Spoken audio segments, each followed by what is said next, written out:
According to research, our brains have a limited capacity for processing information. When we try to focus on a single task, any additional stimuli, such as background music, compete for our attention. This is known as the limited capacity model of cognitive processing. In talking head videos, the primary goal is often to communicate information clearly. Whether you are sharing tips, explaining a concept, or telling a story, your audience needs to understand what you are saying without struggling to hear you. When you add background music, their brain has to process both your voice and the music. This can split their attention, making it harder for them to fully grasp your message. Studies have shown that tasks requiring deep cognitive processing like learning new information are best performed in silence or with minimal distractions. One notable study published by the Association for Psychological Science found that background music could negatively affect reading comprehension. Participants who listened to music while reading scored lower on comprehension tests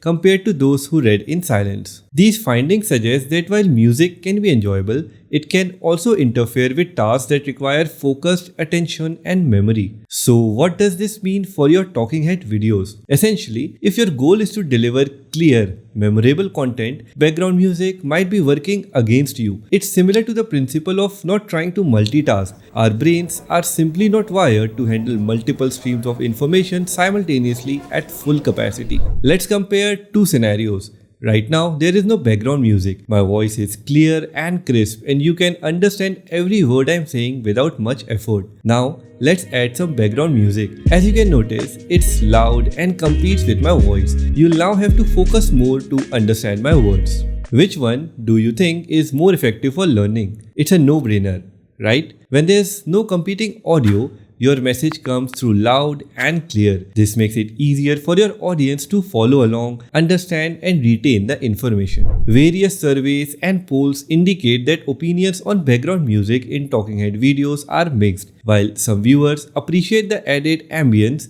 others find it distracting and unnecessary. For example, a poll conducted on a YouTube creator forum revealed that about 60% of viewers preferred videos without background music when the content was educational or informational. They felt that music could interfere with their ability to concentrate on what the speaker was saying. On the other hand, videos meant for entertainment purposes received a more favorable response to background music. This split in preference highlights an important point.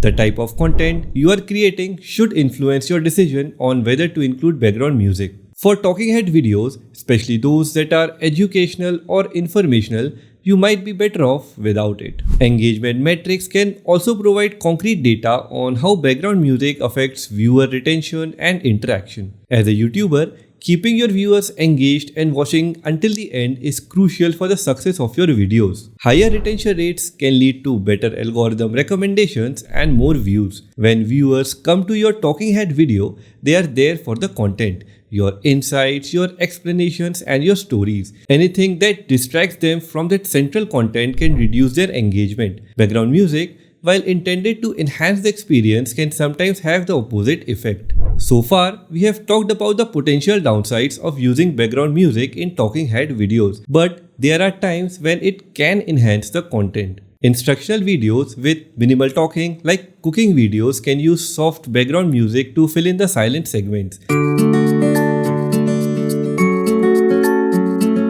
Another great example is travel vlogs, where music helps to set the scene and enhance the visual experience.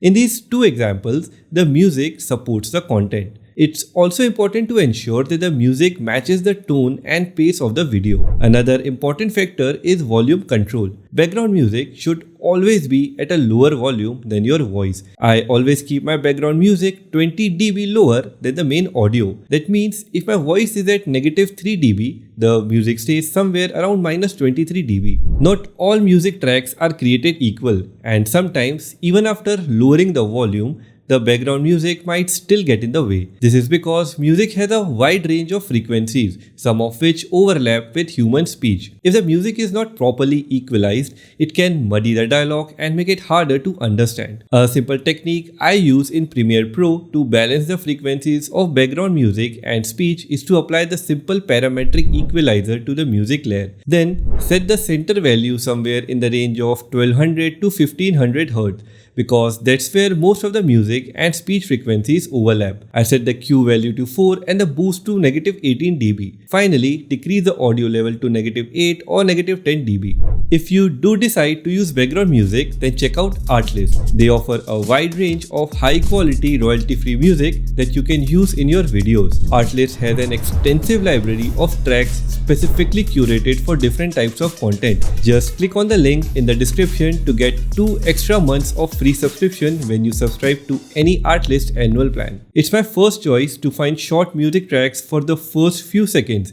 usually during the hook section of my videos. This way, I try to capture the viewer's attention right at the start without letting the music interfere with the core message of the video. Every viewer is different. That's why it's important to find the perfect balance, especially in the early stages of your channel, to see what works best for you and your audience. And speaking of perfecting your videos, make sure to check out this video where I discuss some major video editing mistakes I made before gaining 1000 subscribers and how you can avoid them to boost your channel's success.